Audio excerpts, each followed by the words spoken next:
வணக்கம். மகான் கணக்கன்பட்டி மூட்டைசாமி என்கின்ற சத்குரு காளிமுத்து பழனிசாமி சித்தர் வாழ்க்கை வரலாறு பற்றி சுருக்கமாக பார்க்கலாம். திண்டுக்கல் மாவட்டம் பழனியிலிருந்து சுமார் 8 கிலோமீட்டர் தொலைவில் கணக்கன்பட்டி உள்ளது. ஆரம்ப காலத்தில் இவரது இயற்பெயர் காளிமுத்து என்பதாகும். இவர் தனது இளமை காலம் முதல் துறவற வாழ்க்கையில் ஈடுபட்டு உலக பற்றுகளை துறந்து தியானத்தில் ஆழ்ந்தார். சாதாரணமான அழுக்கு உடைகளுடன் ஒரு மூட்டையை சுமந்தபடி எளிய மனிதராகவே வாழ்ந்து வந்தார். பரட்டை தலைப்பா கட்டியிருப்பார். எப்போதும் கையில் அழுக்கு மூட்டை வைத்து சுற்றி வருவதால் மக்கள் அழுக்கு மூட்டை சாமி, மூட்டை சித்தர் என்று அழைக்கிறார்கள். இந்த மூட்டையில் பக்தர்களின் கர்ம வினைகளை சுமப்பதாக நம்பப்படுகிறது. இறை நம்பிக்கை, எளிமை, அன்பு, சேவை என்ற வழியில் வாழ வேண்டும் என்பதே அவருடைய போதனைகளின் சாரமாக கருதப்படுகிறது. 50 வருடங்களுக்கு மேல் பழனி சுற்று வட்டாரத்தில் வாழ்ந்தார். ஆரம்ப காலத்தில் மக்கள் இவரை பைத்தியம் என்றே நினைத்தார்கள். இடும்பன்மலையில் பல வருடங்கள் தங்கியிருந்தார்.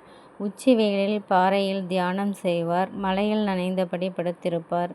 பச்சை நிற ஆடை மட்டுமே அணிவார். யாரிடமும் பணம் பொருள் வாங்க மாட்டார். கொடுக்க வந்தாலும் விரட்டி விடுவாராம்.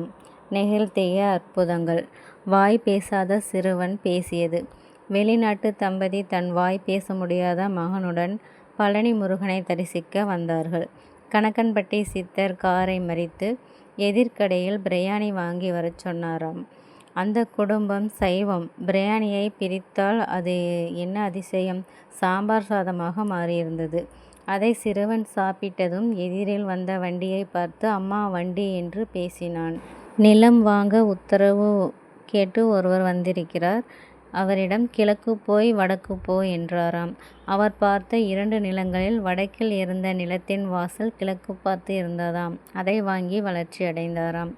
இதுபோல பல நிகழ்வுகள், அதிசயங்கள் நடந்துள்ளன.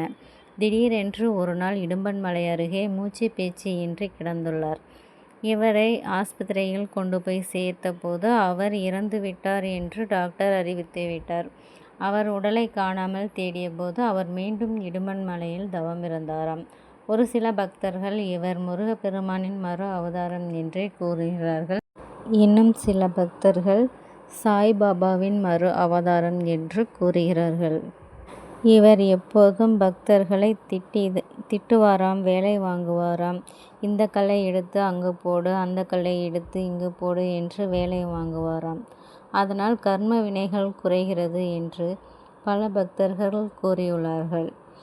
பிரபலமான நடிகர்கள் மற்றும் காவல்துறை அதிகாரிகள், அரசியல்வாதிகள் உட்பட பல பிரபலங்கள் இங்கு நம்பிக்கையுடன் வந்து வணங்கி செல்கிறார்கள்.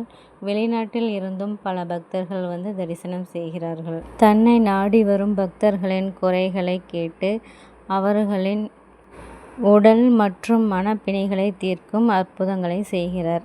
இவர் கடந்த 2014ஆம் ஆண்டு மார்ச் மாதம் முக்தியடைந்தார். வருடம் குரு பூஜை சிறப்பாக நடைபெற்று வருகிறது. லட்சக்கணக்கான பக்தர்கள் கலந்து கொள்கிறார்கள். கோலாட்டம், மயிலாட்டம், காவடியாட்டம் மற்றும் சிவபுராணம், மக்களுடன் என பல நிகழ்ச்சிகள் அற்புதமாக நடைபெறுகின்றன.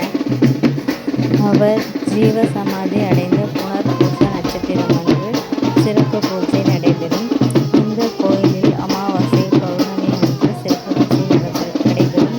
இங்கு வருபவர்களுக்கு நாள் முழுவதும் அன்னதானம் சிறப்பாக நடைபெறுகிறது.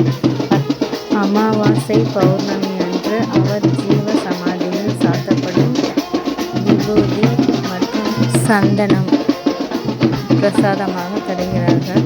அதை வாங்கி சாப்பிடும் பொழுது தீராத பிணியும் தீரும் என்று பக்தர்கள் சொல்கிறார்கள். இவ்வளவு மகிமை வாய்ந்த சித்தரை வழிபட்டு நம் வாழ்வின்